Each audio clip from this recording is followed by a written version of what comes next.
Hello, beloved. Thank you for joining me today. Today, I'd like us to look at something from the book of James, chapter 1. James, chapter 1. I'll read from verse 1 to verse 3. James, a servant of God and of the Lord Jesus Christ, to the 12 tribes which are scattered abroad, greeting. My brethren, count it all joy when ye fall into diverse temptations, knowing this, that the trying of your faith worketh patience. I'll take verse 2 and verse 3 again. My brethren, count it all joy when ye fall into diverse temptations, knowing this, that the trying of your faith worketh patience. Amazing. Now, James is saying that count it all joy when you fall into diverse temptations. It means be excited about it. Now, is it simple to be excited about temptations? But James says, be excited about it. Now, he gives a reason. He says there's a certain knowledge you must sustain. Now, when that knowledge is sustained, I believe that you'll be able to count in joy when you fall into diverse temptations. The knowledge you must sustain is in verse 3.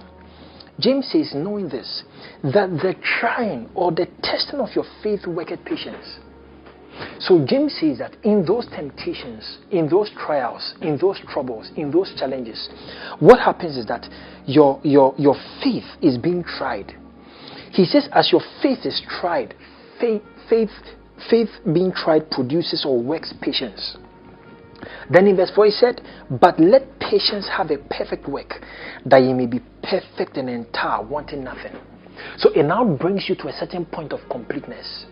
So you have people going through a lot of challenges, yet they are down.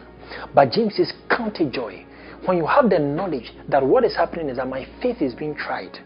As my faith is tried, patience is being produced. When patience has its perfect work, I'll be entire and complete, lacking nothing.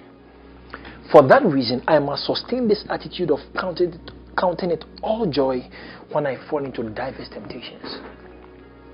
It means that there is nothing that is expected to make the believer feel down at all, according to the scriptures. Because you see, in Romans chapter 8, verse 28, Paul tells us that, and we know that all things work together for good, to them that love God, even to them that are called according to his purpose. In 2 Corinthians chapter 4, verse 17, Paul said, for our light affliction, which is but for a moment, worketh for us a far more exceeding and eternal weight of glory. It means all the challenges that come our way are for a purpose. They are meant to build us up. They are meant to work something in our lives. Once we have this knowledge and we sustain this knowledge, the way we interpret things are going to be so different. Remember, once you are working with God, whatever comes your way, you have the power to overcome it. In 1 Corinthians chapter 10, verse 13, Paul tells us that no temptation has overtaken you, except such as is common to man. Then he says that God is faithful, who will not allow you to be tempted beyond what you can bear. But even in the temptation, he will provide a way of escape. It means everything that comes our way is something that we have strength to overcome or the strength to overpower. God doesn't allow things that are bigger than us to come our way. And that is why many of the times you hear ministers say the size of your trouble determines the size of your destiny and things like that. What they are trying to say is that whatever comes your way, you have the power and the authority and the grace to overcome it. So from today I want to admonish you to sustain this knowledge.